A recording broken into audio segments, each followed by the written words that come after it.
یاد رکھیے گا باقی ہر رحمت جو ہے نا اس میں زحمت کا پہلو موجود ہوتا ہے. اگر ایک حد تک رہے تو وہ رحمت ہے, اگر اس سے تجاوز کر جائے تو وہ زحمت میں بدل جاتی ہے. مثال کے طور پر اگر بارش نہیں ہو رہی ہو تو آپ کیا دعا مانگتے ہیں؟ یا اللہ رحمت برسا دے. وہی رحمت اگر حد تک برسے تو آپ اس کو رحمت کہتے ہیں. زیادہ بارش ہو جائے تو گھروں کی چھتیں گرا دیتی ہے, سیلاب آ جاتا ہے, وہ زحمت میں بدل جاتی ہے.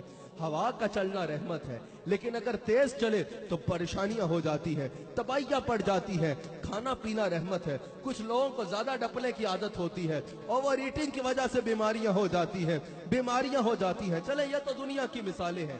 ہر نبی اللہ کی رحمت.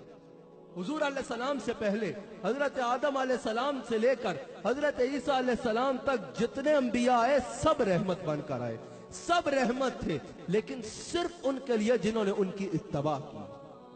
ہر نبی رحمت, کسی نبی کے رحمت ہونے میں کوئی دوسری رائے نہیں, لیکن وہ انہی کے لیے رحمت تھے جنہوں نے ان کی اتباع کی. اگر کسی نے ان کی مخالفت کی, اگر کوئی ان کے سامنے آیا اور ان کی توہین کی تو ان نبی نے اس کے لیے دعائے ضرر کی. قرآن کریم میں حضرت نوح علیہ السلام کی, حضرت موسیٰ علیہ السلام کی, حضرت ابراہیم علیہ السلام کی دعائے ضرر کا ذکر ہے جو انہوں نے قوموں کے لیے کی, انہوں نے اپنی قوم کے لیے کی جنہوں نے ان کی نافرمانی کی. ہر نبی رحمت, لیکن اگر کسی نے ان کی مخالفت کی تو انہوں نے اس کے لیے دعائے ضرر کی جس کا سبب قوم پر اللہ کا عذاب آیا. لیکن حضور علیہ السلام کی ذات واحد وہ ذات ہے جو سراپا رحمت ہے. حضور میں زحمت کا کوئی پہلو موجود نہیں ہے, حضور میں زحمت کا کوئی پہلو موجود نہیں ہے, حضور علیہ السلام میں زحمت کا کوئی پہلو موجود نہیں ہے. اگر حضرت موسیٰ علیہ السلام کے سامنے آیا, زمین میں دستا گیا دھس گیا, اگر اس نے مخالفت کی تو ایسا عذاب ہوا قارون کو. اگر پہلوں کے سامنے توہین کی گئی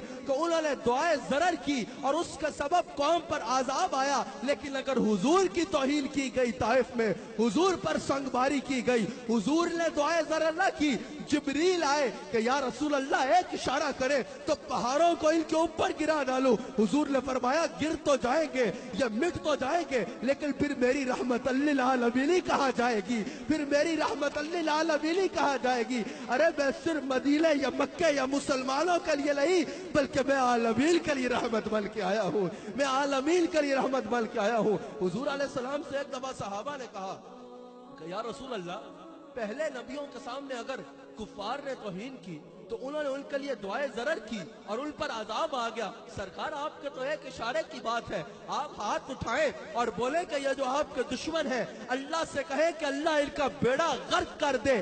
سرکار آپ نے ایک بار ہاتھ اٹھا دیے تو ان کا بیڑا غرق ہو جائے گا. حضور نے فرمایا میرے صحابہ, میں کسی کا بیڑا غرق کرنے کے لیے نہیں بلکہ لوگوں کے بیڑے تارنے کے لیے آیا ہوں, بلکہ جن کے ستیہ ناز ہوا ہے ان کے بیڑے تارنے کے لیے آیا ہوں. میں تو مخلوق کے بیڑے تارنے کے لیے آیا ہوں.